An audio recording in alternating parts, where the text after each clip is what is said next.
Happy birthday अम्मा। बेटे बहुओं के समय स्वर ने सारी शिकायतें दूर कर दी थी। उनके मन पर जमी धूल झड़ गई थी और उनको एहसास हो गया था। वो 70 साल की बुजुर्ग थी। नाम था कुसुम।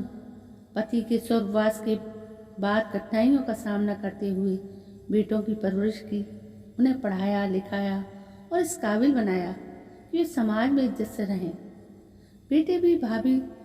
बेटे भी माँ का आदर करते, लेकिन विवाह के बाद बहुओं और बच्चों में व्यस्त होने से उनका ध्यान माँ के प्रति कुछ कम हो गया।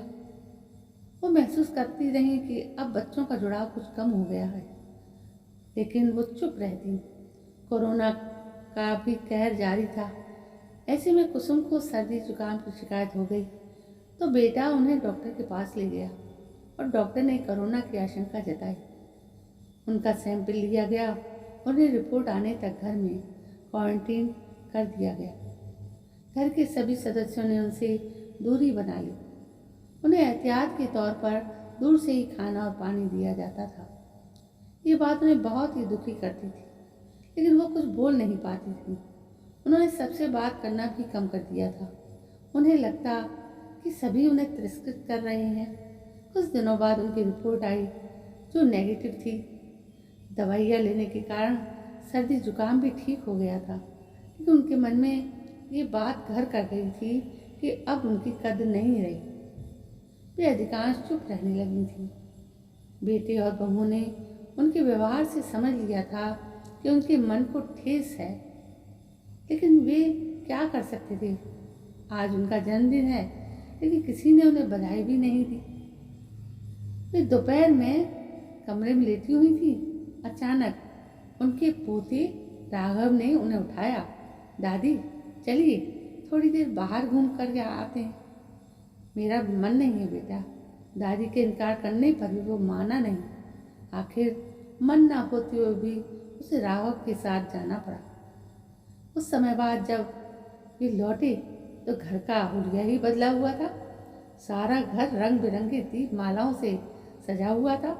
सेंटर टेबल पर बड़ा सा केक रखा हुआ था और उनकी कुछ हम पड़ोसनें बैठी हुई थी। हैप्पी बर्थडे अम्मा। बेटे बहुओं के सम्मिलित स्वर ने सारी शिकायतें दूर कर दी थी।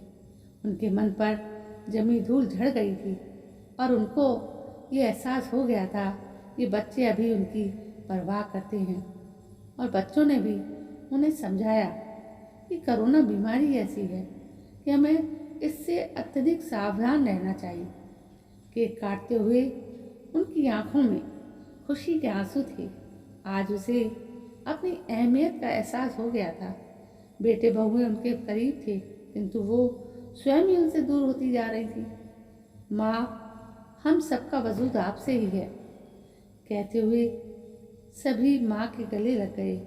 सारी गलतफहमी दूर हो गई थी और अब वो पूरी तरह से तनाव मुक्त हो गई थी। दोस्तों, घर में बड़े बुजुर्ग थोड़ी उम्र के लिहाज से थोड़े सेंसिटिव हो जाते हैं। यदि उनका ध्यान स्पेशल रखा जाता है तभी वो अच्छी तरह अपने बचे हुए जीवन का यापन कर पाते हैं। यदि हम जरा सा भी उनके ऊपर से ध्यान हटा लें तो उन्हें महसूस होता है, उन्हें फील होता है। दोस्तों, हमारे घर के बुजुर्गों का हमें ज़्यादा ध्यान रखना चाहिए। तो दोस्तों, कैसी लगी आपको ये कहानी? यदि कहानी पसंद आई हो तो प्लीज़ मेरे इस चैनल को सब्सक्राइब जरूर करें। कल मैं फिर आती हूँ आपके सामने एक नई कहानी को लेकर। तब तक के लिए जय हिंद, वंदे मातरम।